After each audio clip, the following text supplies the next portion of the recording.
Hello, welcome to some Derps Talk About Games. I'm your co-host, Mango. And I am your co-host, Buddy. And today we're going to talk a little bit about Entitlement. But before we do that, Buddy, why don't you tell the folks at home or wherever they are what it is we do on this podcast? Well, it's pretty simple. On this podcast, we like to talk about games. It's actually been a little bit since we've had a podcast because we recorded early the last podcast, and this podcast is being recorded late. So there's actually a lot of news in between here. But the topic of today's cast is the amorphous idea of gamer entitlement. This has popped up in the news because of BlizzCon. And if anybody's been following what went on with BlizzCon, essentially, I don't know. Okay, I want to give a neutral take to this, but I do have an opinion, and I guess it's a strong one. But Blizzard gave a couple of hints and indications that this was going to be a big year for Diablo and the Diablo section of their fan base. Blizzard obviously doesn't have too many different game universes, and a lot of the times, Warcraft or Starcraft will kind of pull the focus. Overwatch, obviously. And this year was supposed to be the year of Diablo. They made a couple of attempts to kind of dampen those expectations. And then BlizzCon rolled around, and at BlizzCon, they announced a new mobile game made in partnership with a company that just made a big microtransaction-driven mobile game in China called Diablo Immortal, and the fan base reacted exceedingly poorly. This kind of spurred on two halves of an idea, I guess. On one hand, you sort of had the gamers who say, no, we are the biggest fans of Diablo. We are the people that have been keeping, that have been keeping the universe alive, right? We bought the Necromancer pack, we bought Reaper of Souls, we bought Diablo 3, we are the base that you should be catering to, and you're not by making a mobile game that seems completely antithetical to who we are as gamers. And then on the other side, you kind of had people who took Blizzard's side and said, you know what, mobile games are a big piece of the pie, and Blizzard is making a good call by going out and getting their slice. And so that created a certain amount of controversy, I guess. And the whole conversation has been framed around this idea of entitlement, right? Are the gamers who are complaining about Diablo Immortal acting like entitled crybabies who didn't get what they wanted, or do they have some sort of a point, I guess, to their criticisms of Blizzard and the Diablo Immortal announcement? And this is a theme that we've seen several times before. I think the most famous example is probably the Mass Effect 3 ending. Yeah. I can't think of any others off the top of my head, but it comes up every once in a while. Where essentially the hardcore community at large does not like a move that a company has made, and is viewed as being entitled, or is largely reported as being entitled.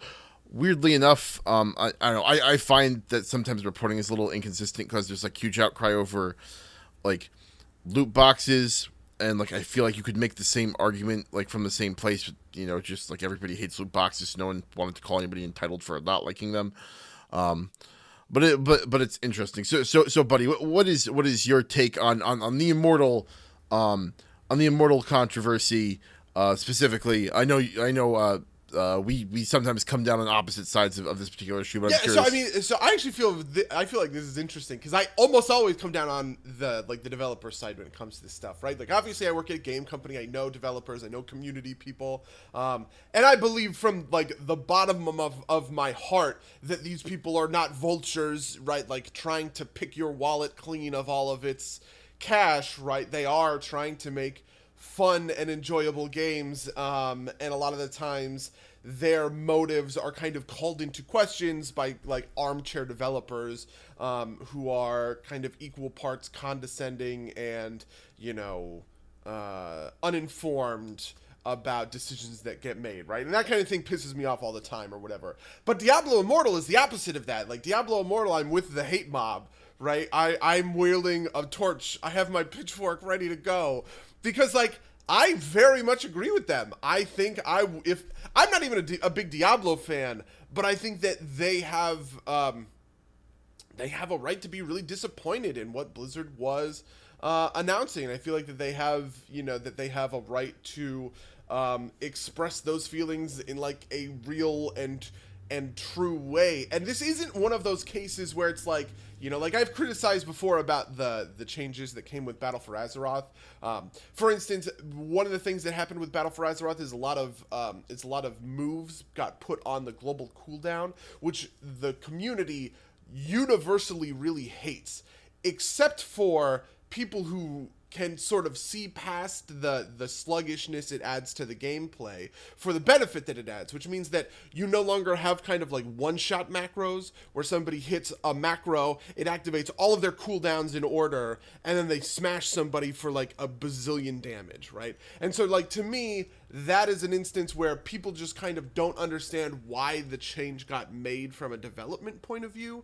But this one, it's just kind of like, what can you say for the developers? I have a really hard time constructing an argument that appeals to them, because all of the evidence kind of seems to point against it, right? We know the company that they were working with. We know that they didn't include anything for the PC base of their game, and that mobile games is something that Blizzard hasn't engaged in basically ever, kind of plus or minus Hearthstone, right? They said a couple of things during the conference that I think were honestly a little shitty and out of line, There was one response, that like, do you have a phone response, that I think is the one that's kind of been called out the most. And I think that response was not a good one from like a kind of community management perspective, right? It sort of, I don't know, it sort of sounds to me like Blizzard really wasn't expecting this kind of a reaction, and kind of flailed around a little bit, and said some stuff off the cuff that they probably shouldn't have. I also read some reporting that Diablo 4 was set to be announced at BlizzCon, but then pulled from the announcement roster. So it also just kind of seems like Blizzard had something in place to, mollify this group of gamers who were looking for more Diablo PC content, and purposefully got rid of it. So I don't know. There's a lot of different pieces of this story, but in general, I find myself on the side of the gamers saying, yeah, Blizzard is a company that we care a lot about, and they really let us down. Yeah. So couple of thoughts on that. First, I would like to point out that I think it was Eurogamer reported that, Jason Schreier reported that on Kotaku that they were going to announce Diablo 4, and Blizzard categorically denied it in a different publication. Yeah, it was a very rumors post, yeah. But I think that I think there's a couple things here. I in terms of your general take, I feel your point about kind of like design decision type stuff. I'm not going to go into it right now, but I feel like there's kind of like a conversation to be had about like what entitled means, and like whether and how we go about discussing that. But I think that's a broader point. But in terms of the Immortal stuff specifically, I am with you. I think they have every right to be aggravated. I think Blizzard's biggest misstep, I think Blizzard has a right to make a Diablo mobile game, right? That seems like a smart marketing move. I don't think that that's particularly a problem. I think their big misstep was presenting it at BlizzCon, which is not a place where you present mobile games, because the people going to BlizzCon are not probably mobile gamers. I also want to state for the record, by the way, that I have a lot of friends who go to BlizzCon. Obviously, I live in Los Angeles, and I actually have heard only universal praise for Diablo Immortal. Everybody who tested it out on the game floor, when we talked about it a little bit after the fact, a lot of them were also disappointed in the announcement, but they did kind of have to reluctantly admit that the game itself did seem pretty fun and pretty cool, and that there is a certain amount of question what the kind of monetization practices for the game are going to be.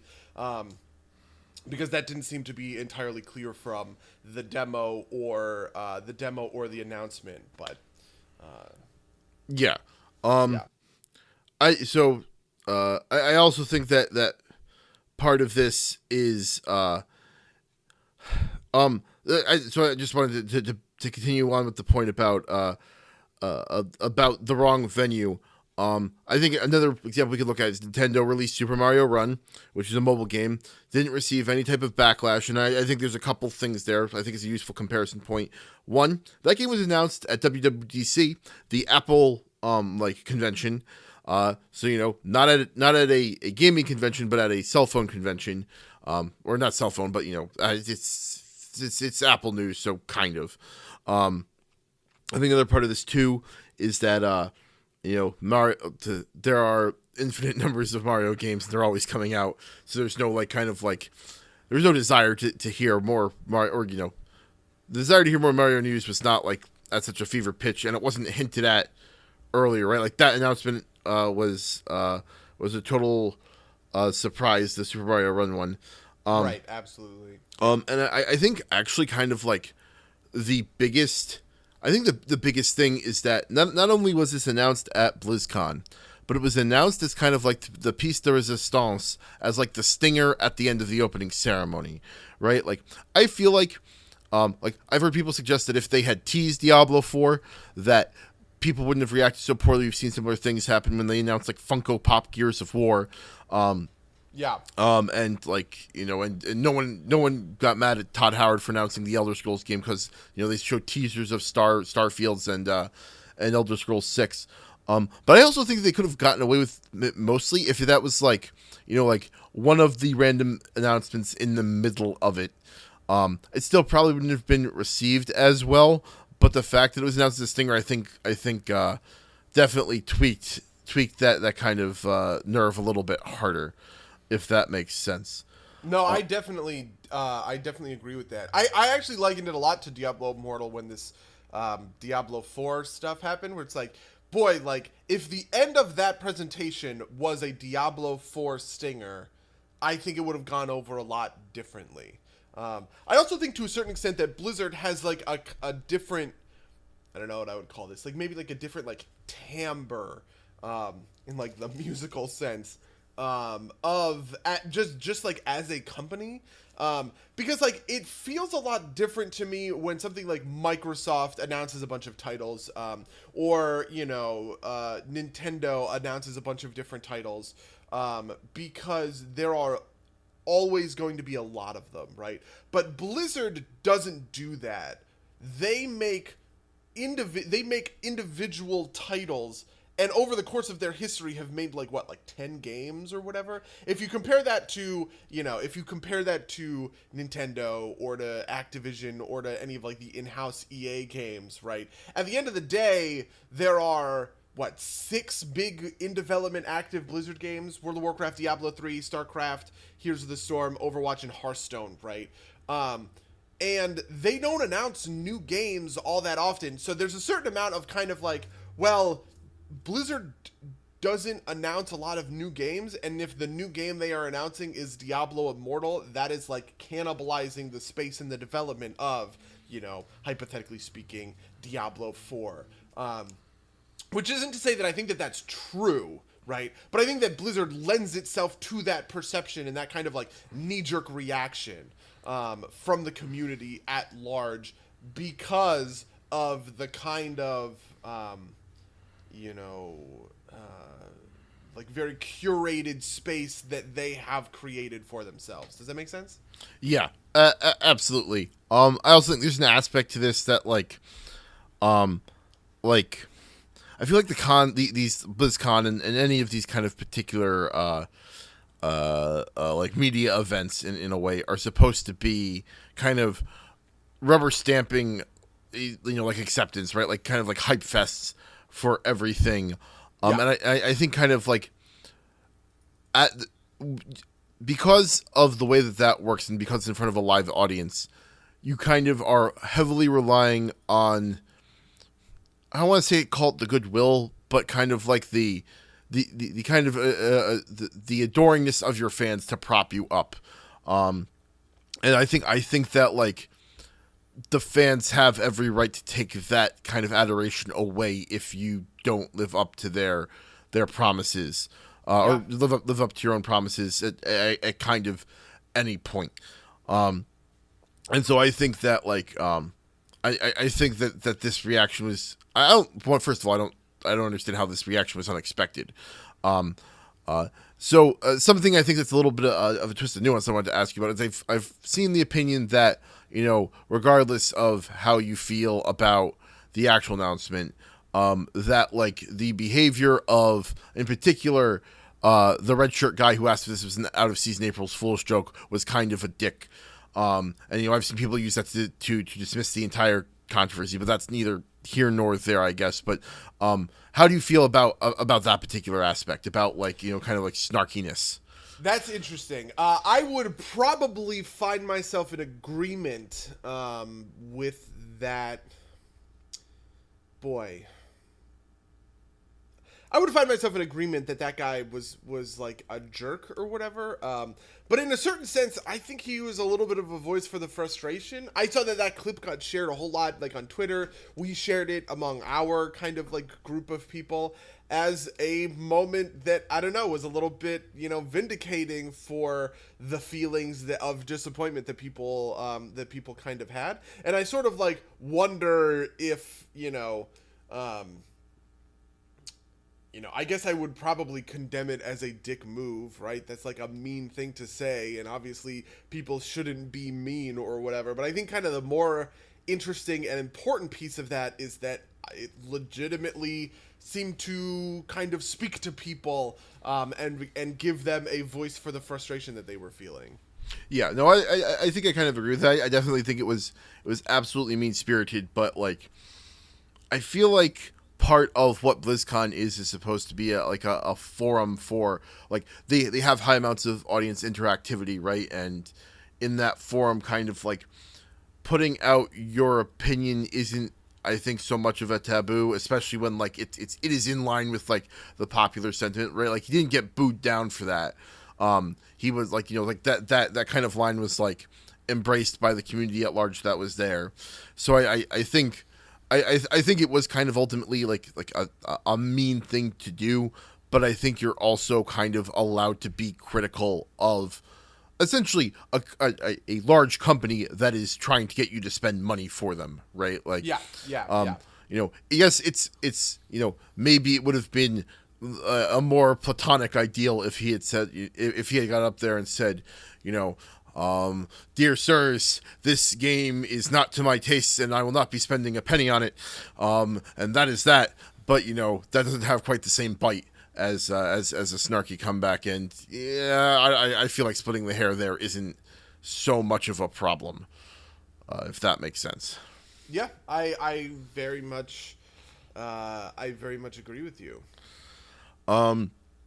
So just to broaden this out a little bit, this is obviously one of like I said, a handful of events that we've seen over the past handful of years. And as you said, you usually come down on the developer side. Let's take, I think, like I said, the classic example, the ending of Mass Effect 3. I believe you're on the side of BioWare in that situation as well. And especially from the perspective of, I think. So this is something that I think happens pretty often in like gaming spaces, which is that kind of like, like there's a CGP Grey video about how kind of outrage spreads like a virus online, and it ricochets and ripples out, and the ripples make all the other ripples stronger a lot of the time. And I feel like what happened with something like the ending to Mass Effect 3, or what happened, to a certain extent, this is what I've criticized about the early reception to Battle for Azeroth, and another of other, other instances over time of this kind of thing popping up, is, you know, one person is disappointed or dissatisfied and they voice that dissatisfaction, and then, you know, whatever it is, comments on a Reddit thread or replies to a tweet or something along those lines, will kind of end up reverberating and empowering that opinion, and it's kind of like a downward spiral of, you know, kind of like negativity off of that. And I think that that's kind of what happened when it comes to Mass Effect 3's ending. I agree with people that Mass Effect 3's ending like wasn't uh, insanely satisfying or the best. I think it was a bad ending as part of the game. But I think people are missing for the forest for the trees when they define the game solely by like the dissatisfaction of, you know, the ending. And I think Mass Effect 3 is a great game, right? Like, it is a great game with a shit ending, and those are things that exist. So, you know, I don't know. So that's definitely how I feel about it when it comes to stuff like Mass Effect 3, right? I'm more than willing to concede that I think that ending is not good. But anybody that tells me that the whole game is ruined by that ending, I think is kind of is deep down that hole of frustration and resentment, and probably needs to let some of that anger go in order to get a good, you know, I don't know, in order to have a good sense of what's going on. Yeah, no, I feel that. I look at it through a slightly different lens, or at least in terms of like the entitlement issue. I know that when the kind of controversy first broke in, you know, there were, I think it was Colin Moriarty, wrote the first kind of article calling gamers entitled for not liking the end to Mass Effect 3. And I think there's some nuance here. Yeah. But I think that, like, that kind of phraseology frustrates me, because I think that, you know, as a consumer of a product, you are definitely entitled to have your opinion about the piece of media that you have paid for and that you are consuming, and to kind of dismiss a swath of opinions because the gaming populace presumes that they have a right to an opinion, is kind of garbage, right? Like I think they do have that fundamental right. Like they are consumers of a product, and they have every right to say that, you know, I think this is bad. I think it gets into wonkier territory when you talk about like calls for a new ending. I think we see this a lot, kind of like with like people calling for The Last Jedi to be like remade or something. Oh man, wow, that's a great, yeah. I didn't even think about that, but it is right, a good like, connection. And by the way, like BioWare caved, right? They did. They put out, I think it was called like the extended cut DLC that changed the ending. Though it was kind of after. By the time that got put out, you know, it takes a while to put together DLC. I feel like the whole kind of thing had blown over, and I never really got a sense for whether or not people were satisfied or unsatisfied with that ending. Though I will say that when the DLC cycle for Mass Effect 3 finished, with a DLC called Citadel, that basically that DLC got universal praise from anyone in the Mass Effect community, and is typically considered by fans to be the quote unquote true ending of the game, because it gives a lot of the sort of like you know, like relationships and send-offs that people have always been, you know, had always been asking for when it came to Mass Effect. That makes a lot of sense. But I kind of do want to get your take on, you know, on one, just kind of like gamers as entitled to their opinions in some form, and two, like, so I'm kind of torn specifically about the, you know, demand for a new ending, right? Like, on the one hand, I think that it is, I don't want to say reasonable. Maybe I do want to say reasonable, but like, I think it's okay to voice your opinion that I would prefer a different ending. And if the company takes enough of that input and takes that to heart and says, okay, we'll give it to you, I don't think there's anything inherently wrong with that. But I do think that there's a bit of presumption there to kind of like, I feel like, if, you know, like, to feel like that is owed to you, I think is a bridge too far. And I think it's also kind of hard to parse, like, the difference there, right? Like outwardly they kind of express themselves the same way. Um, but I think, but there's I think a difference between someone who says, who says I would like a new ending, and someone who says you owe it to me to make a new ending. Yeah, no, I think that and there are a lot of like reverberations of that kind of like behavior, and to a certain extent, I think it's a lot fairer with games than it is with something like The Last Jedi. The Last Jedi, the line between producer and consumer in media is much more pronounced, obviously, because you don't there's no like participation other besides showing up to a theater and sitting down, right?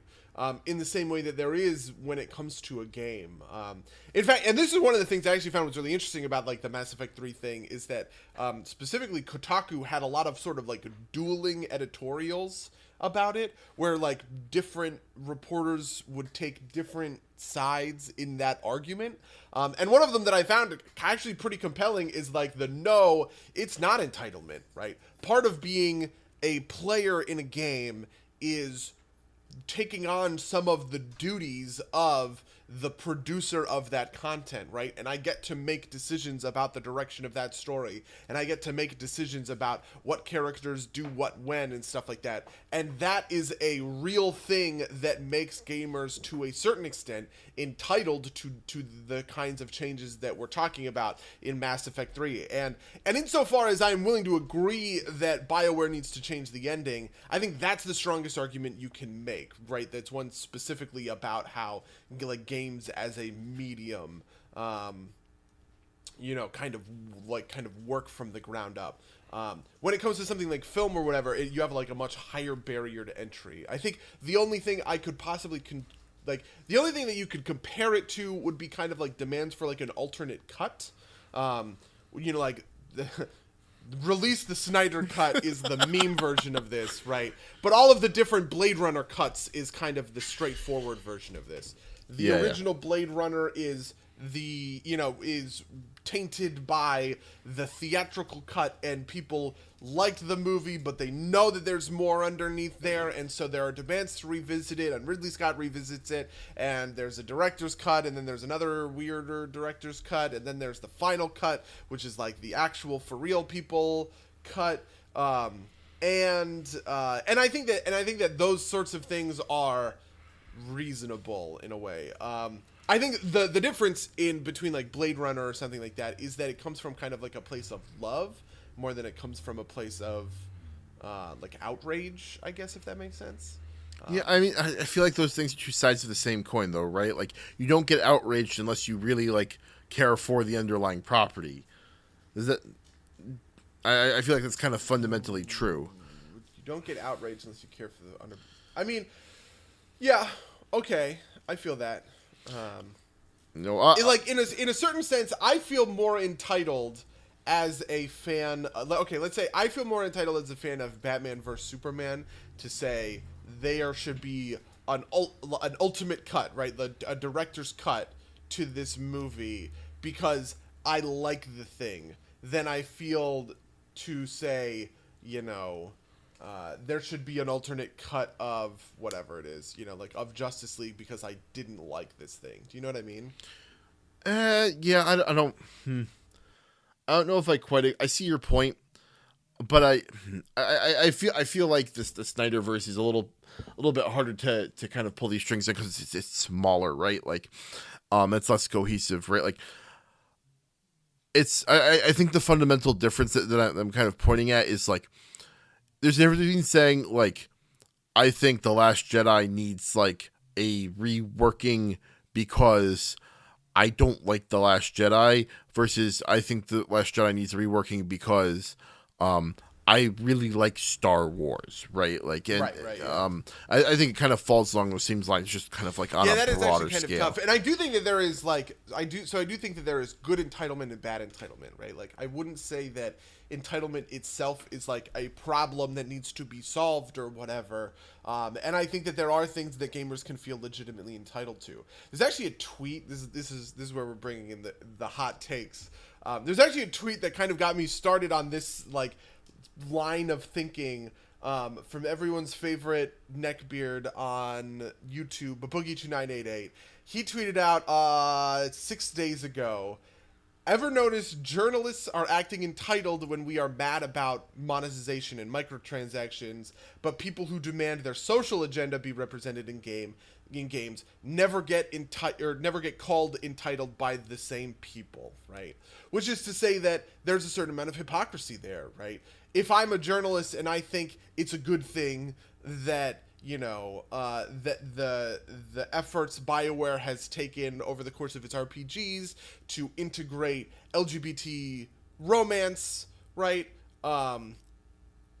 They're that they're that's a form of entitlement that we all say is good, right? Which is very true, and I do agree with that.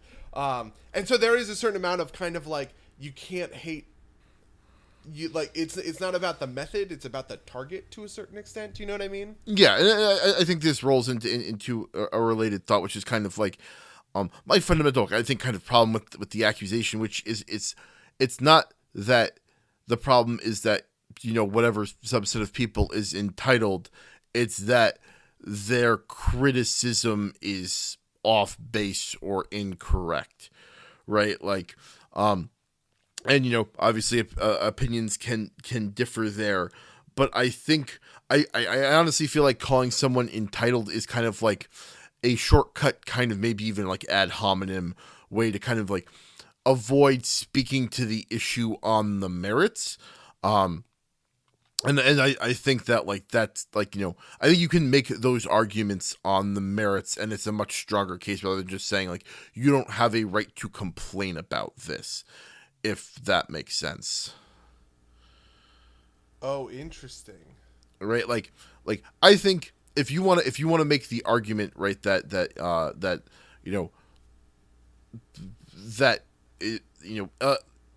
people who demand LGBT representation in games are entitled, I think that's like a true statement, but that's not like an argument, right? Like that's just saying that's like saying that they feel entitled to representation as if that holds some value to it. And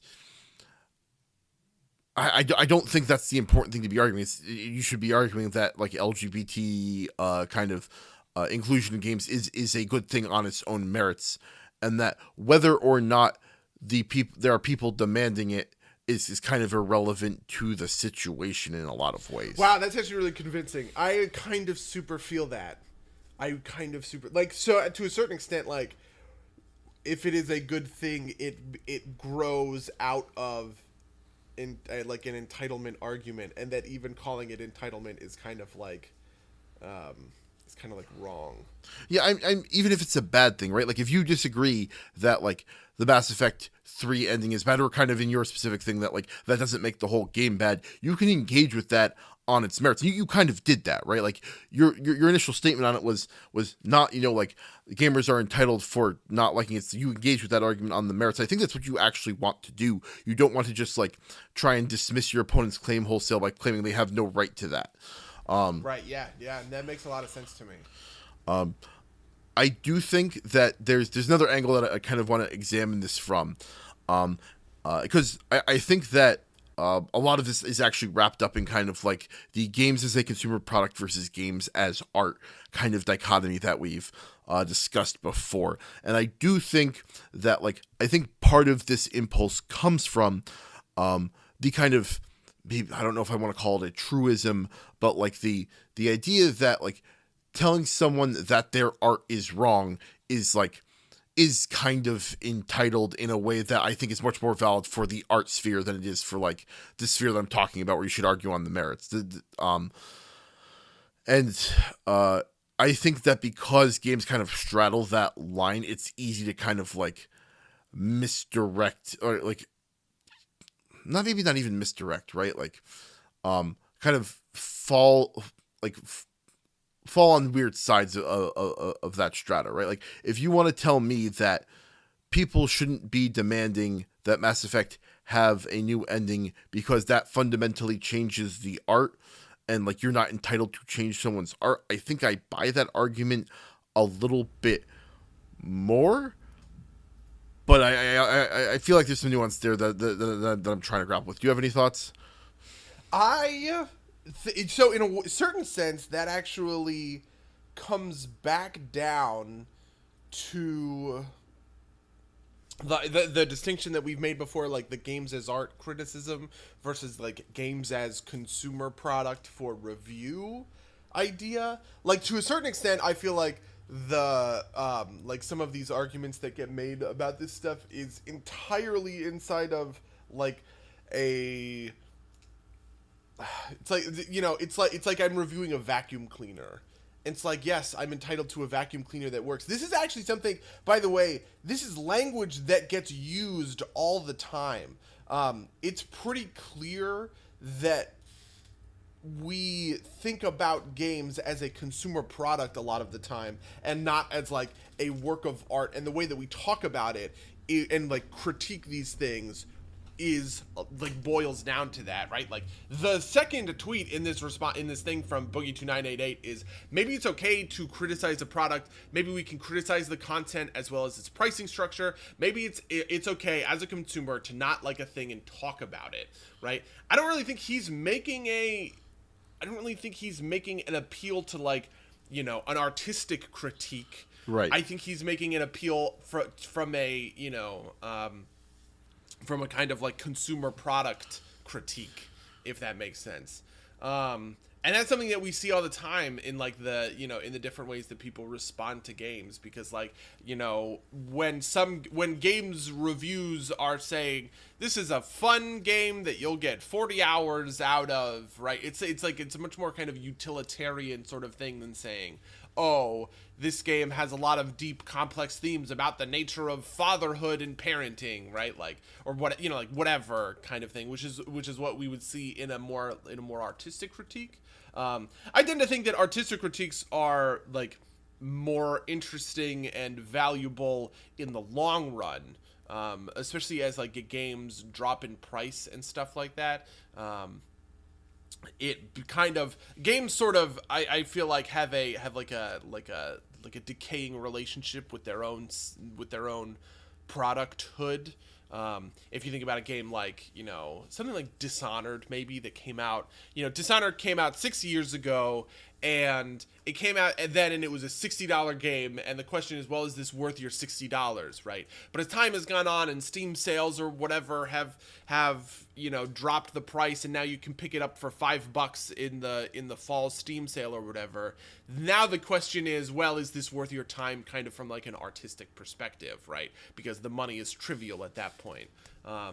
And to a certain extent, I wonder about that when it comes to sort of like the entitlement argument in general, right? Maybe what entitlement is kind of code for is, you know, is kind of attacking this idea that we do criticize games as consumer products for, you know, for review first, and not the kind of pieces of art or culture that we all profess we want them to be, right?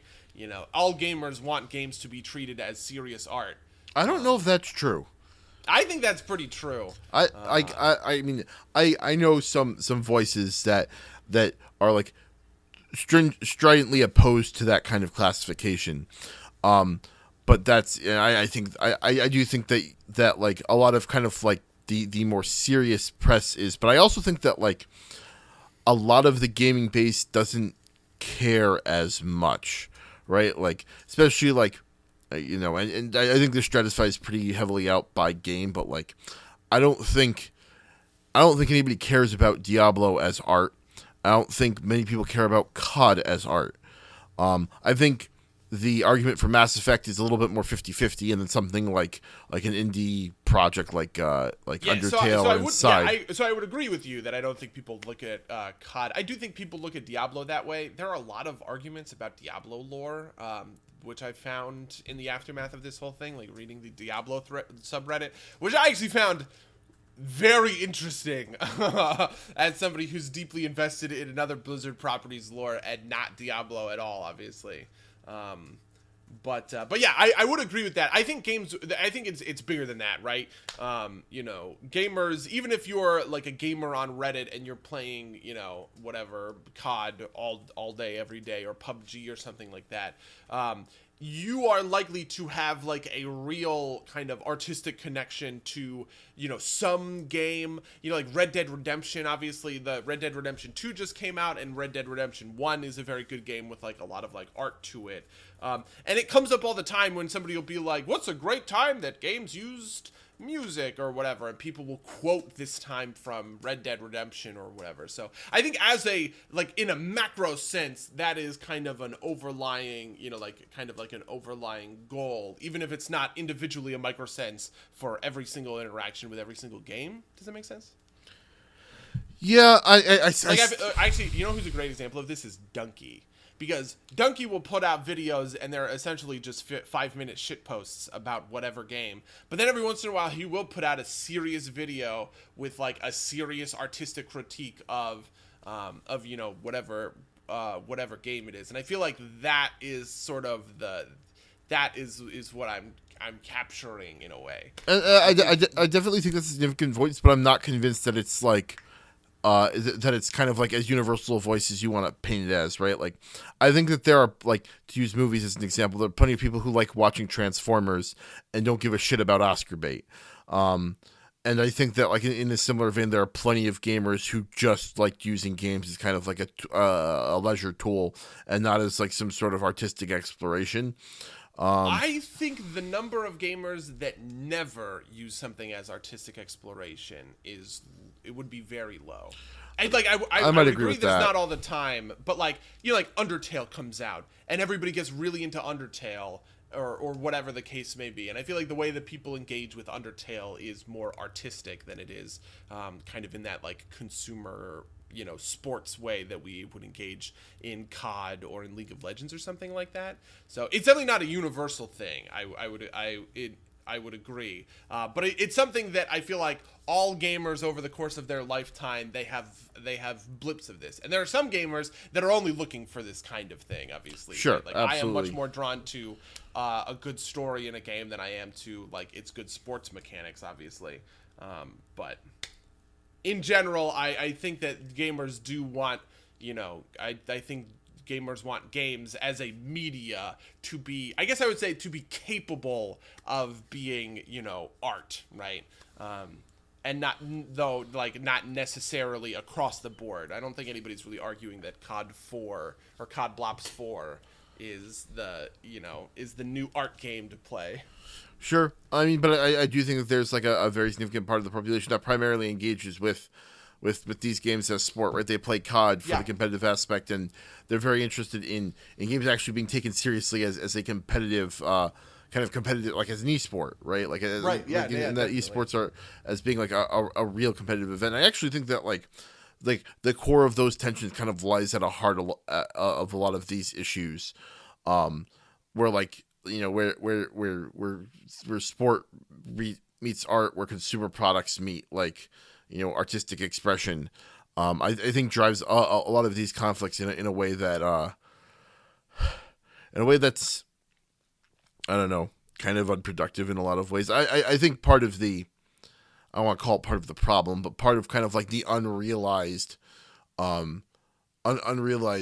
friction is that a lot of mainstream games media, I think, does prioritize kind of the art lens, and I think that's why like you've gotten like kind of a rise of kind of like the YouTube media, kind of, because I think that they tend to be more product focused, right? Like, if you take kind of the king of this, which is, rest his soul, Total Biscuit, right? Like, he was a totally consumer focused platform, and people valued him for that. I would disagree, actually. I think he spoke to the art in plenty of games, plenty of times.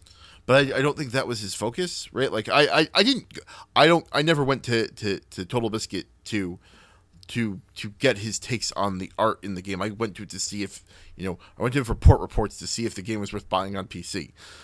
So sure.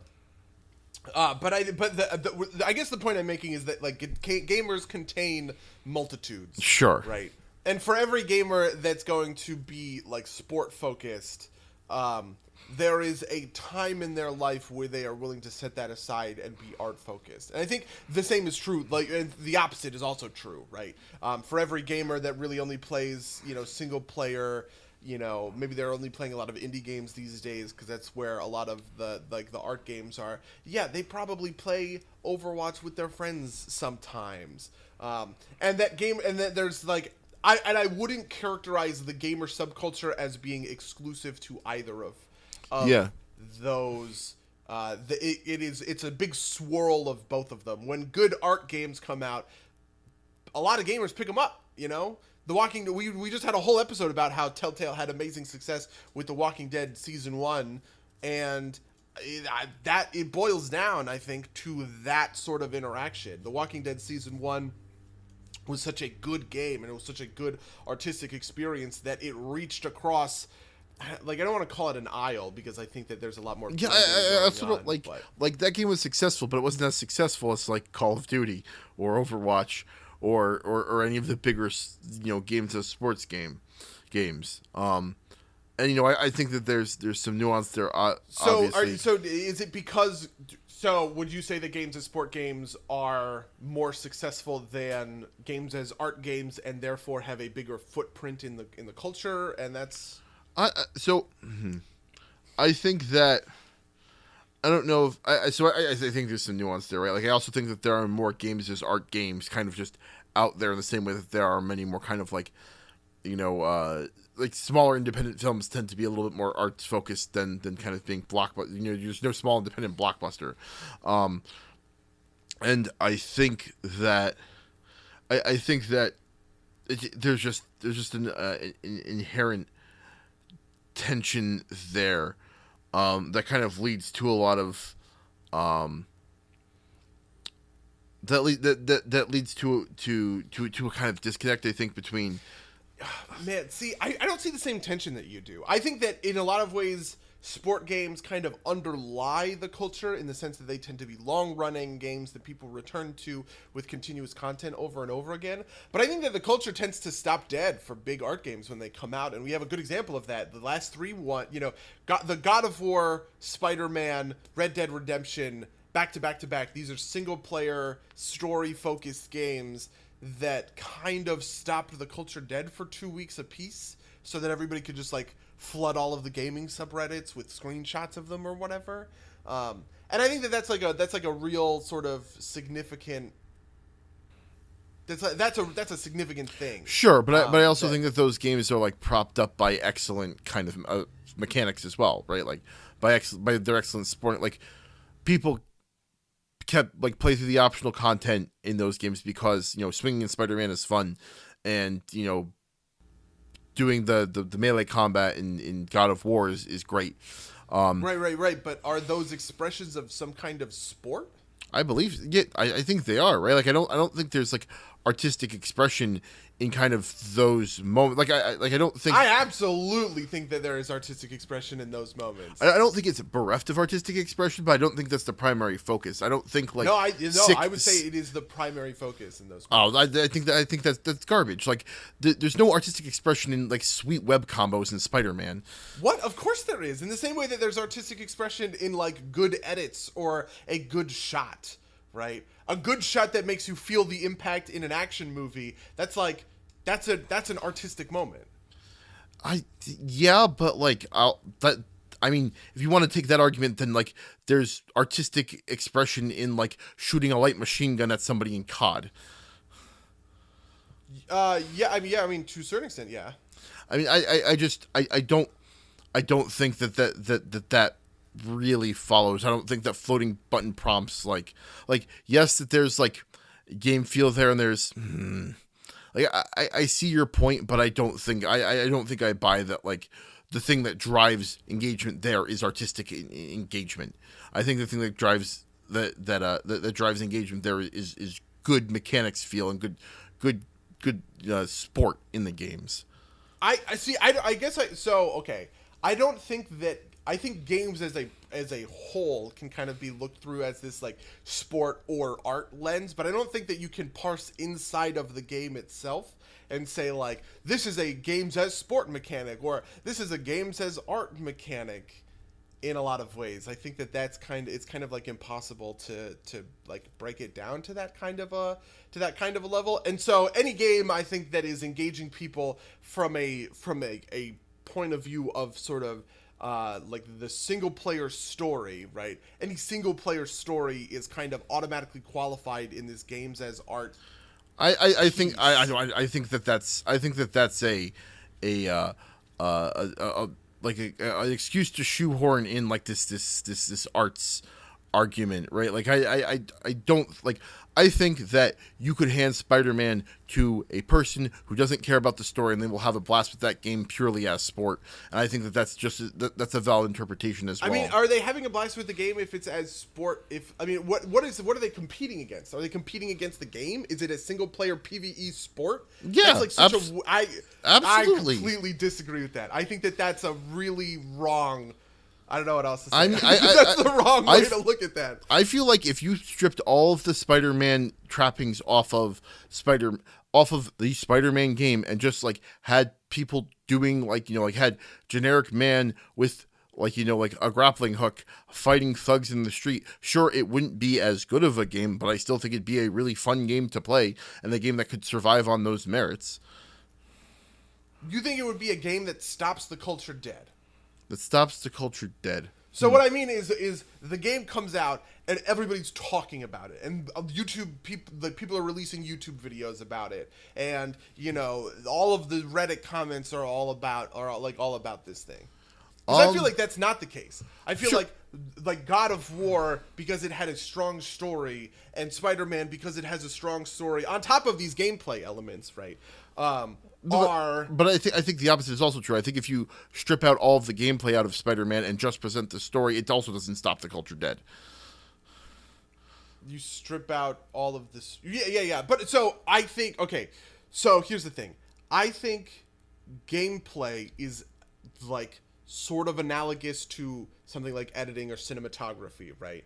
And insofar as editing and cinematography are things, those don't always have to be used for art, right? If I'm making if I'm recording a city council meeting, there's something artistic about that, but the cinematography of that is important, right? I should probably get all of the council members in a shot. Maybe I have somebody on a, on a camera that's hitting close-ups when council members are talking or whatever, right? There's cinematography in that, and cinematography doesn't always have to be artistically aimed, if that makes sense, right? But cinematography in an action movie is necessarily artistically aimed because of the kind of movie that it is, if that makes sense. Do you see what I'm saying? I do, but I also don't like this comparison between cinematography and gameplay mechanics, because I don't like nothing in a movie like cinematography never reaches the level of kind of the plot, right? Like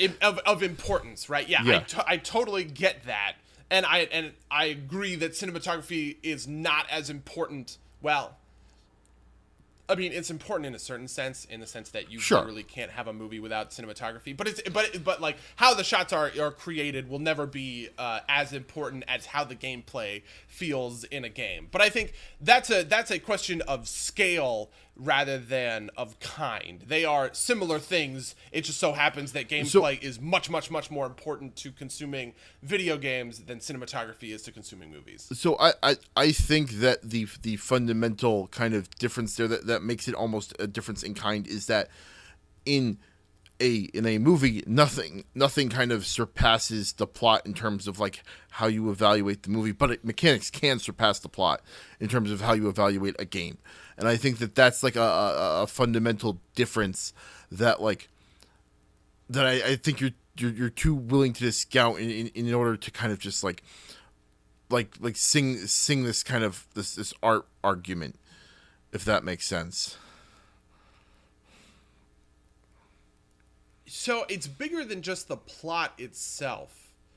in a way. Sure. And I would say that the plot is also subservient in a lot of ways to this thing. It's like it is about like the game as a whole. Sure. Right. And when the game as a whole is a game that is built to kind of engage you on, I guess in a lot of ways in that single player sort of sense, right? The gameplay and the story are necessarily aligned as art because the whole game itself is kind of aligned from that artistic perspective. You don't engage with the thing. I don't know that you can engage with a single player game outside of like a macro game, which is what I would probably like typify something like speed running or like achievement hunting as being, right? Where like you are playing a game, but the game is a means to another game where you are, you know, competing with somebody to get a faster time or competing with somebody to get more points, achievement points, or sort of whatever, right? But like if you're engaging with the game itself as like a thing in a single player way, I think you are necessarily engaging with that game as art. I don't Tetris. Yeah, no, I think Tetris is, first of all, I think first of all, I think Tetris a lot of times comes with that bigger macro framework, right? It has a score, people speed run it or whatever. You're comparing yourself to a leaderboard. And by the way, I think that you can have a single player sport game in the sense that, let's say I'm playing Tetris and my goal is to beat my own high score. I think that's probably a single player sport way of engaging with the game. But I don't think people who engage with Spider-Man are engaging with it that way, or Assassin's Creed or God of War or Red Dead Redemption, right? There are some times where maybe they kind of like blur that line like a little bit, but I don't know. I think that the best term, as I could use a term that you bring up all the time, which is content munchers, right? Like I think I think that the gameplay segments are engaged with as kind of games as sport in some ways. I think that there is joy to playing a game that derives purely from the mechanics, that doesn't necessitate kind of an exterior force in order to find enjoyable. In the same way that, like, you know, mastering like a freaking card trick has its own kind of satisfaction to it that isn't based on you know, like any sort of I think that kind of competition. thing. I think that kind of thing can easily be artistic, right? I can engage with a movie because it has great cinematography, right? And say, wow, what a great shot. In the same way that when I'm swinging around in Spider-Man, I can say, boy, this swinging feels great. Sure, I just don't know if that rises to the level of art. I don't buy that, like, you know, that like swinging through New York City is like is a thing that I engage with on an artistic level. I engage with it on a mechanical level. Yeah, so I don't. There's no break. There's no dichotomy between art and mechanics. I want to stay away from like the ludology narratology debate because I think it's very stupid. But like it is not just about like a story versus gameplay thing. It's all mixed up together. Do you know what I mean? Yeah, I feel like when I'm yeah. engaging, and I feel like when I'm engaging with like the swinging mechanics, and I feel like Spider-Man, that can be like, there doesn't have to be story there that's connecting me. There doesn't have to be like dialogue or like character or whatever. In the same way that there doesn't have to be like dialogue or character to just like a beautiful shot in a movie, or even just something like, you know, like I'm trying to think of like a non-narrative sort of, man, movies are hard because they are so like narratively driven or whatever. But like you don't necessarily need that narrative in order to engage with something artistically, right? Because it something can still be really evocative without relying on a story or characters or dialogue or a setting or themes or whatever. Sure, I mean, but like a football game is evocative, but I don't know if you'd call like a football game a piece of art. I don't think it's the same kind of evocation. Yeah, I guess that's what we're going for. Yeah, I don't think it's the same kind of evocation. I don't know. And by the way, I do think that like, it is a hazy line, right? Maybe football is one thing, but like, what about gymnastics or ice skating, right? That's a sport. It's in the fucking Olympics, but it has a bunch of people who are, essentially judging someone's dance routine. Yeah. Dance is an art. Like, so there is a thick gray line separating one from the other, that things kind of get lost in between. Yeah, I don't know. I feel like no, We really... no, I understand your point. I just, I think someone who enjoys, at least in the sense that I am familiar with, someone who enjoys Transformers is not engaging with Transformers as art, at least in the kind of way that I classically envision it, if that makes sense.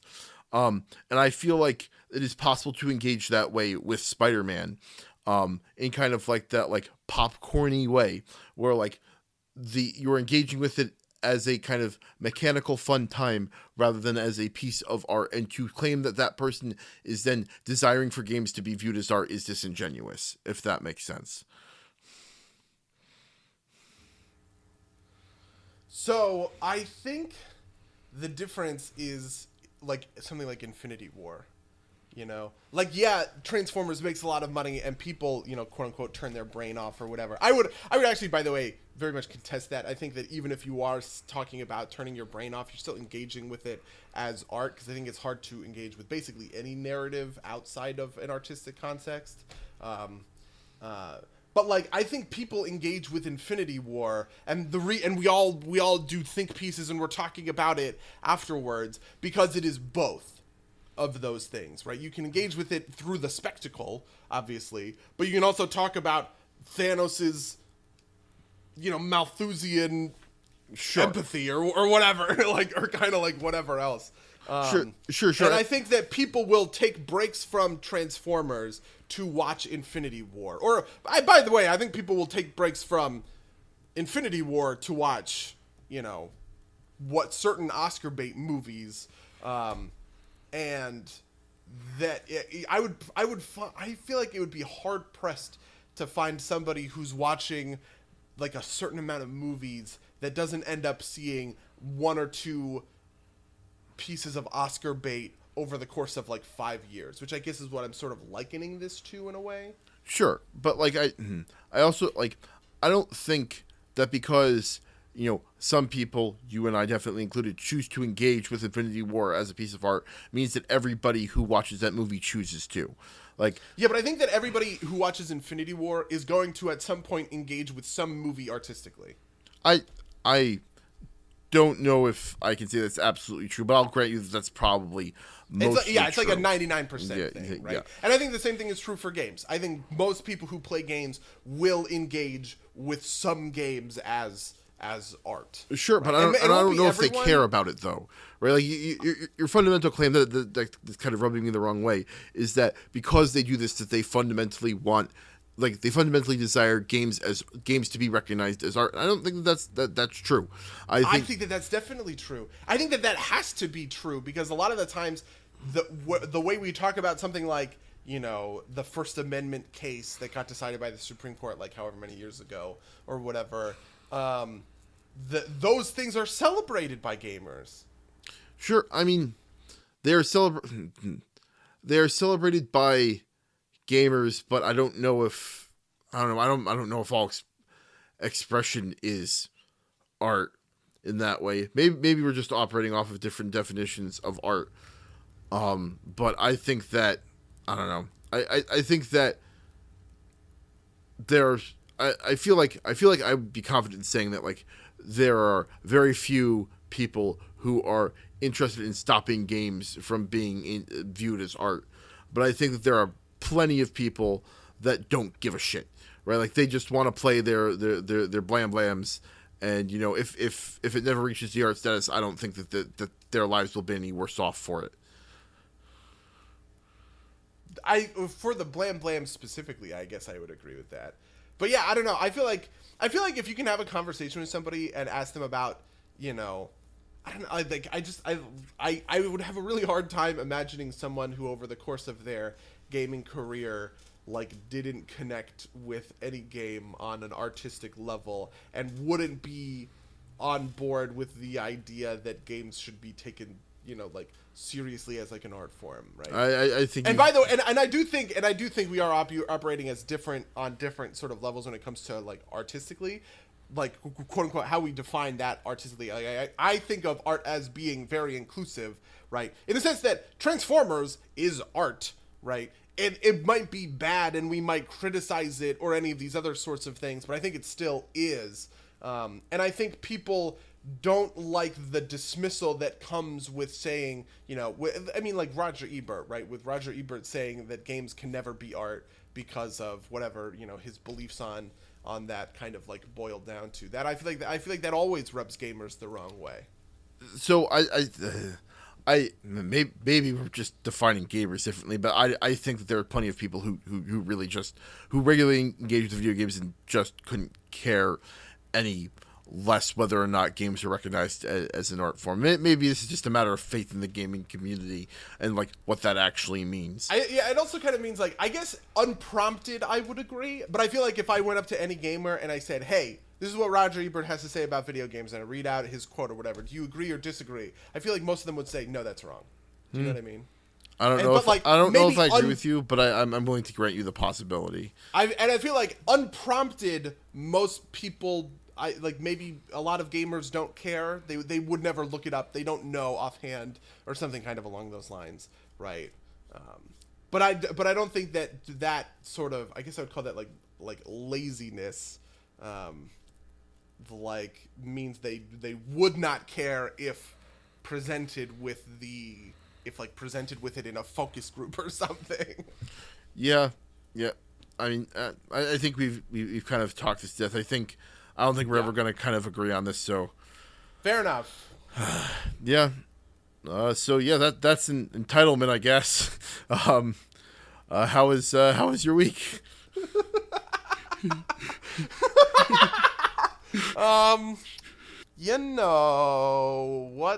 What's going on? What happened in my life over the past week? Okay. So, the worst thing happened in my life, which was the new Total War DLC came out. Yeah. Which I've been talking about forever, right? I've been talking about the Vampire Coast DLC. And I was super excited for it. And I opened up Total War and I started playing and I got like 1 or 2 battles in and then it crashed. And I was like, fuck. Okay, fine. And then I went back and I did the same thing. And maybe over the course of like 4 or 5 crashes, I just like threw up my hands. I was like, fine, Total War, maybe I won't play you. And I was so like mad about it. I later realized that in the patch, it had reset my DirectX preference from DirectX 11 to DirectX 12. And DirectX 12 has a history of crashing Total War. And so I unticked that. But because of the bugs and because of like the, because of the, I guess I would say that like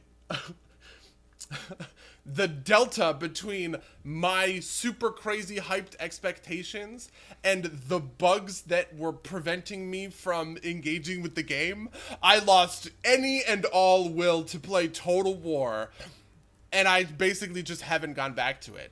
Because I just can't. I don't know what to say about it. And it's entirely my fault, right? Like, that's entirely user error.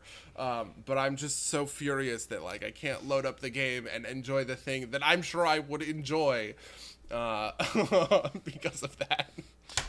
I will shed a tear. I will weep tears for you, buddy. But then you should play Crusader Kings with us.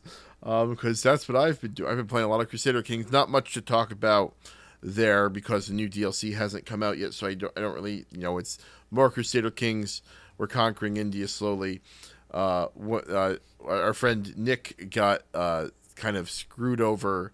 Like he had like 3 or 4 heirs die beneath 30 in a row, and like had to play kids up to like the 16 age, which is just a pain in the ass. Oh my god, so that sucks. And so he like frustrated out. I was like, I don't want to play this right now. which is perfectly understandable. But that's kind of like the name of the game with CK2. Uh, that stuff kind of just happens. Um, but I think of greater interest is 2 episodes ago I mentioned I was going to Metatopia, and during the last episode, like when the last episode was posting, I actually went to Metatopia, and there's some stuff that I'd like to talk about there, just because I found it super interesting. Metatopia is a game designers conference, so I did a lot of, or almost exclusively, beta testing of some card games, and some tabletop pen and paper games. But there's some things that I ran into that I thought were really neat that I wanted to talk about.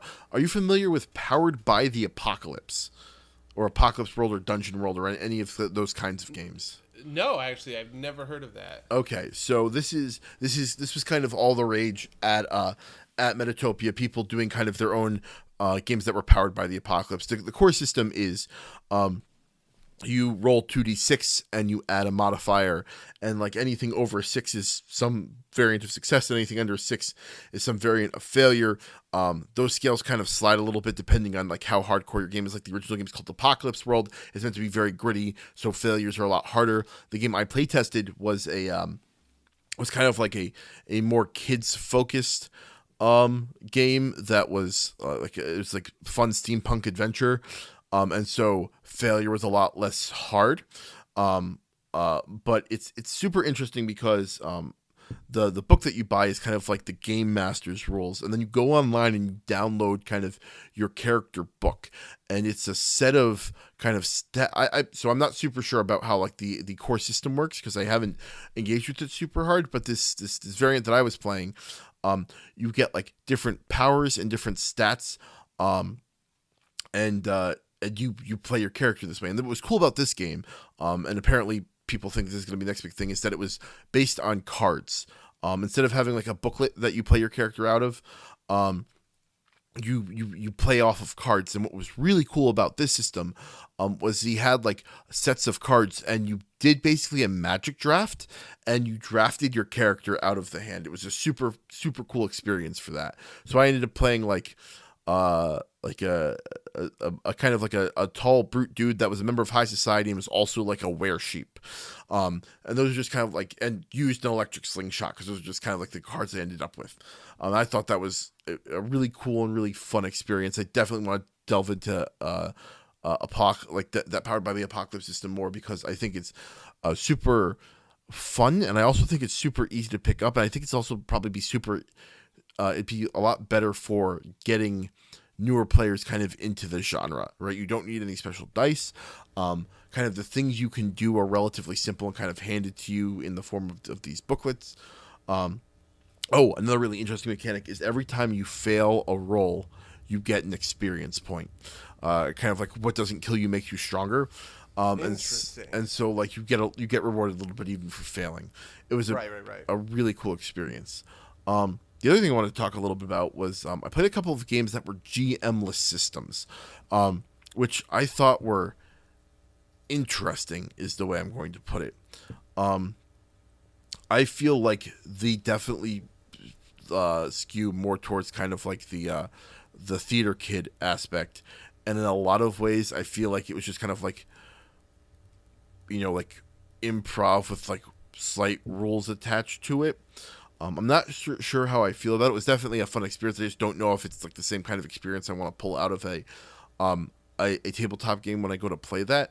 But there were some neat things to highlight about them. The first one I played was another steampunk-y game. We didn't actually play the narrative, but we did like world building, and it had some cool ideas there. You start the game out by and this might be changed, but by picking a sphere of each player chooses a sphere of influence, and you get to determine that like you have final say on things about the world that have to do with that sphere of influence. Like I picked law, and like I me being who I am, I was like the kind of plot. So the kind of seed for the story was a new presidential candidate makes his debut, right? And this is in like a post-Civil War steampunky America. And so we decided that it was like a robot candidate, and I was like, yes, there was just a Supreme Court decision that, that ruled that robots are people too, and so are endowed with full rights if they can be determined to be sentient. And like none of this is like most of this isn't built into like the kind of the world building. There's a little bit of it, but like we suddenly start like building up this whole world around this. Like my character's like a marshal, like a U.S. marshal, like an agent of the court, because of course I'm gonna do that. Right. Like another guy plays like there's two like mad scientists on the team that have like their own interactions. One of the other guys is like his sphere is Frontier, and he played like he's Davy Sprocket. He's like a robot frontiersman, there's like no GM modifying any of this, so we're just kind of telling the story together. It was a lot of fun, but like I said, not quite exactly what I'm looking for when I sit down and play a tabletop game, but definitely a very fun experience on its own. I'd definitely be interested in exploring some of that more. Have you ever played anything GMless? I have not, but I have heard about different ways in order to do that with stuff like D&D, like making a dungeon deck or whatever. And that actually does sound super fun to me. I think I would have a lot of fun, like fighting a dungeon deck. I think you'd actually really enjoy kind of like the collaborative storytelling elements of these kind of. It honestly sounds a lot like the RP that I do in World of Warcraft. You know what? That sounds about right. Yeah. Yeah, like. It's funny because there are some aspects of it that are a little bit different, but in general, there's a certain kind of like cooperative aspect or like a cooperative sort of like influence on it that everybody wants everybody else to have a really good time. That I think makes that kind of thing work. I feel like that kind of interaction would collapse if somebody was trying to like.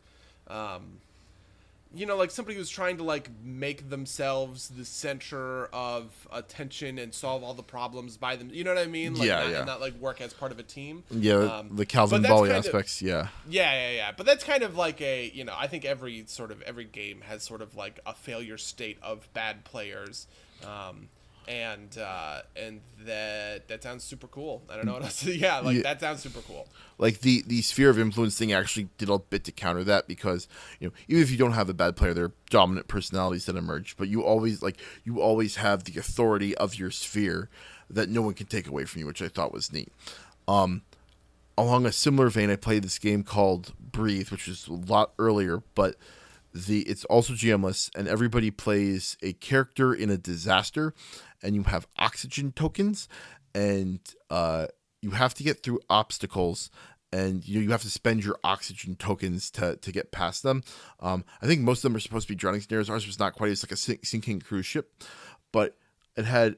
So the way it works is you, somebody plays a problem and narrates kind of what that problem is, and that person can either choose to pay some tokens to try and get over that problem. There's like a cost associated with beating that with beating every problem, and you can pay a token. You either pay one or more tokens towards solving that problem, or you can escalate the situation, or you can refuse to pay a token and describe how things got a little bit worse. It doesn't have any mechanical effect, but it kind of like adds to the tension. And it passes around the circle, and if the problem's not solved, it kind of stays as like a lingering problem.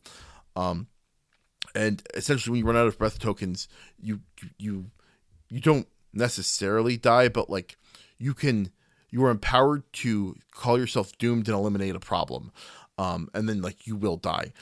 There's also a mechanic where you can steal breath tokens from other players. Like this is supposed to be like a very kind of like, I don't want to call it edgy because it sounds disingenuous, but like a very kind of like tough game emotionally. And so when you steal the token, the mechanic the guy devised was you have to like stare into a mirror and monologue to yourself why you deserve to take this air from somebody else. And it was a really cool experience. Definitely a little bit more emotionally charged than a lot of the other experiences I've had. My character kind of died, had like a very satisfying death. He he saved someone and then died in a blaze of glory. But it was a very different experience, and I thought it was really neat. That was early alpha, so I don't think it'll be out anytime soon. But keep your eyes out for that one. I think it'll be a fun experience down the line. Okay. Wow. That's Yeah. awesome. Yeah. Did you see any of the other stuff that came out of BlizzCon besides Diablo Immortal, like Rastakon's Rumble or any of the 8.2 stuff? I watched the Ash stuff for Overwatch. You know what's funny? I did not watch the Ash stuff. I know they announced the new, a new character, Ash, who is like McCree's former partner or boss or something like that. Yeah, but yeah. I don't really play Overwatch, and I also don't have a good handle on Overwatch lore, so it's like the one piece of it that I kind of ignored. Yeah, the only thing I care about with Overwatch anymore is the lore, and I watch all like the little videos. Oh yeah. Just because I find the world interesting, but I don't find the game super compelling anymore. I feel like there's a discussion to be had there about like art versus a sport, because in those places, like the story is all completely external to the game, and the game is completely sport. But maybe we'll table that for another time. But not only is there Ash, but she had like, it's like their whole gang, and like the other big character is a beefy omnic called Bob, and like the kind of community reaction is like, who cares about like the cowboy chick? I want my big beefy handsome robot. In the way that like people tend to ironically do, but it's been fun. But why don't you tell me about the WoW stuff, because I did not pay any attention to that at all. So the WoW stuff, this is just like a couple of pieces. They basically announced what 8.2 is going to look like, which is going to be the sort of like bringing things against Queen Azshara and the Naga. We're going to be going to Nazjatar, which is the place that they hang out in, though it is unclear whether that's underwater or not right this minute. Some of the cool announcements that came out of BlizzCon for World of Warcraft, though, is that they are adding heroic war fronts. Right now, I mean, I love war fronts, and you never got to play one, right? Yeah, okay. So war fronts are a lot of fun, but they are also like forcibly randomized, right? Where you have to queue into them, and the most you can do is put 5 people on your team out of 20. And people were asking, they're like, can we please have war fronts where we can queue as a raid? We can get our full 20-person raid, queue into the war front. And they basically said that's actually kind of impossible, because like we bank on a certain amount of uncoordination, and the war front basically breaks if you have too much coordination, just because of the way it kind of like scales over time. And if you are like too efficient about it, you can basically just like, it seemed when they say break, they don't mean like mechanic, like it bugs out. They mean you can figure out a way to just like go steamroll the whole thing. And it only takes 5 seconds, and that's not like good for anybody. But what they did announce at BlizzCon is that they're making heroic war fronts. And heroic war fronts are this experience. You're supposed to go in with a group of players. They cut the number from 20 players to 10 players. But like the idea is that you go in and you do like kind of coordinate against the enemy. And I am just endlessly hyped for this feature. I think it'll be a lot like a big League of Legends to a certain extent. And it already is sort of like a big League of Legends, because there are like creeps, in the sense of there are spawning waves of units, but the units spawn in different sized waves and look for different quote unquote lanes to go down. So there's going to be a lot of, kind of like management of that stuff. And it just sounds like super cool and super fun, especially because like the risk that you get overwhelmed and lose seems pretty real. And I think that's that's a really interesting way to bring in sort of new PvE content into the game. Warfronts have been like a tremendous success from my point of view. as a player. They also announced, what else did they announce? There's going to be a new mega dungeon called Mechagon, which is like gnomes that are half gnome, half mech, or whatever. That is actually like teased in Kultiris in one specific spot, because there's like a bunch of like mechanic stuff. I think it's called like the junkyard and stuff like that. And then, you know, some other, you know, smaller features. There's heritage armor coming for. Do you know what heritage armor is? Oh yeah, I know Heritage. It was announced before the end of the last expansion. Yeah. So they are adding heritage armor for all of the different races. Like the heritage armor that's coming out in 8.1 is the Blood Elf heritage armor that makes you look like a Blood Elf Spellbreaker from Warcraft 3, and obviously, or not obviously, and then Dwarf heritage armor that makes you look like a Mountain King from Warcraft 3, and only dwarves and only Blood Elves can access this. The next two are going to be Gnomes and Tauren. I'm obviously insanely hyped for the Tauren one. The Tauren one is actually very cool because the cloak is one of the big totems that they wear. Which is just neat. Awesome and super cool, and I'm so excited because my main is a Tauren, obviously. And then I guess that's kind of like a bad. There was a bunch of stuff announced. You know, the raid where we fight Queen Ishara was announced, but I feel like because it's like a middle year and we're in the middle of the game and the story, we haven't quite gotten there yet. And then for Hearthstone, the next expansion is called Rastakan's Rumble, which is based in the Gurubashi Arena. Have you seen the Gurubashi Arena? You mean like the old one? Yeah. The old one where you would go and PvP for that chest. Yeah. The premise of the Hearthstone expansion, which is very influenced by Battle for Azeroth lore in a way that I find really interesting. I really didn't expect that. The premise of the Hearthstone expansion is that once every 20 years, King Rastakhan sponsors a tournament, and the tournament includes 9 different teams. Like a gladiatorial tournament includes 9 different teams. They're all empowered by a Loa. So the Warlocks are powered by the Bat Loa Harik, and the Warriors are empowered by the Rhino Loa Akali from Gundrak. Is anybody powered by Bwansamdi? Is it the priests? Yes, the priests are powered by Bwansamdi. And they also have, so there is the Loa legendary card, and then there is the champion, which is the team leader or whatever, and the champion for Bwansamdi is Queen Talanji, or Princess Talanji. Ooh. Yeah, right? And so it's really cool and interesting. I'm very excited to see what it has to kind of offer the community. The Hearthstone community has actually kind of condensed around an interesting thought, which is that the Knights of the Frozen Throne and Kobolds and Catacombs, which were the last 2 expansions from last year, introduced too much power to the game and to the set. And so what they're hoping for is for Rastakhan's Rumble, which is the last set for this year, and the next set after it will reset the year of it'll reset from the year of the Raven?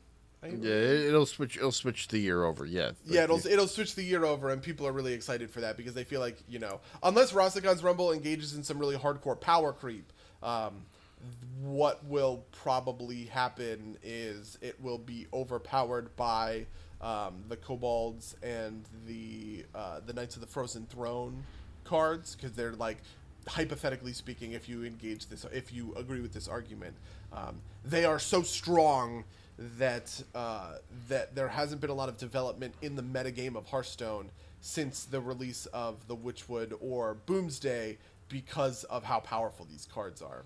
Okay, I see what you're saying. So that's the thing. That's interesting. Did you see Warcraft 3 is getting a remaster? Yeah, I'm very excited for Dota remastered or something, whatever that's going to look like. I think it's very cool. This is one of the things that I like a lot about Blizzard, is going back and remastering some of these old games. I feel like Diablo, if they had remastered Diablo 2 or Diablo 1 or something like that, we would have been in a different. Yeah. You would have been in a different world after BlizzCon. I think my single favorite thing was that somebody registered like playdiablo4.com to go to the Path of Exile site. Yeah. Yeah, I saw that. Which I just think is hilarious. Have you been playing much Red Dead Redemption, actually? I haven't because I've just been busy in my personal life over the past week or so. Okay. And like my gaming time has all been Crusader Kings 2. You know, need to take back the Holy Land or something. I guess take over India. Otherwise, I've just been kind of playing a little bit of Enter the Gungeon. I need to get back to that. I need to play Curse of the Oberdin, which I bought. Or not Curse, Return of the Oberdin, which I really want to play. I've heard great things about. And what else? There's just so much to play. Too many video games, not enough time. It was like a double tier experience this weekend for Black Ops, so I played a bunch of that. But that's just more Black Ops. Got my pew-pews in. It was fun. I don't think I've got anything else to really talk about. What about you? God, man, it's funny because so much time has passed, but I actually guess we don't have all that much to talk about. I will say I do want to follow up. I watched My Cousin Vinny, and it was good, I guess. I was surprised how real. I mean, outside of the very end of the movie, which is actually kind of made. Actually kind of makes sense from a legal perspective, if you like follow the plot of the movie from a legal perspective, like end to end sort of thing. But I was surprised how willing it was to, engage with like the actual technicalities of like the law. Yeah, I mean that's My Cousin Vinny. I don't know. The movie's got a special place in my heart just because it's very, very fun. I actually, speaking of which, got around to watching some Legal Eagle. Oh boy! I watched the episode on the Always Sunny episode, the McPoyles versus Ponderosa, and also his review of Ace Attorney. And both of them were terrible. Both of them got nothing right, although some people were quick to point out that the reason the Ace Attorney, the Phoenix Wright stuff is bad is because it envisions kind of a weird dystopian alternate reality where it's presumption of guilt and trials must be done within like 3 days of being accused of a crime. So the things and like you must, if you can't, it's presumption of guilt and you have to the lore of the world is you have to find the real perpetrator of the crime, even if you can kind of prove that it wasn't your guy that did it. And that's just kind of the core conceit of the game and like the anime they made out of it. That is weirdly, I guess, dystopian. Yeah. I think it was more for game mechanics and it's not really like played up as being like, like people claim that it's supposed to be a commentary on the Japanese system because the Japanese system has kind of like some of these injustices built into it. There's like a heavy presumption. Oh, really? There's no like formal presumption of guilt, but there's like a very heavy kind of presumption that you wouldn't be arrested if you weren't guilty. Some people claim that like because they don't have enough funding, they only prosecute like the most slam dunk cases. I've heard takes from both sides, but I don't know anything about Japanese law other than like what people say on the internet, so I'm not really an authority. I know Japan has an insanely low crime rate, which is to say like their arrests and stuff are low, but there is some data to suggest that police are really willing to let people go to keep they want to create the impression of security and safety, and so the journey towards arresting someone as a police officer is a lot is a lot harder to complete than in the US, where police basically have every incentive to arrest and charge as aggressively as possible people and kind of let the the DA and the court system figure it out from there. I mean, the Japanese also apparently have like a 95% conviction rate, which is crazy. So different balances. Yeah, for different real. systems. But yeah, if you'd like to tell us what you think about gamer entitlement or Japanese law. You can email us at somederpsplaygames@gmail.com or podcast@somederpsplaygames.com. You can follow us on SoundCloud and iTunes and twitch.tv/somederpsplaygames. And any of these places, leave us a review, please. Listen to our stuff. We're also on YouTube. If you'd rather watch these podcasts in video form. I think that's everything I had. Buddy, do you have anything else you wanted to promote?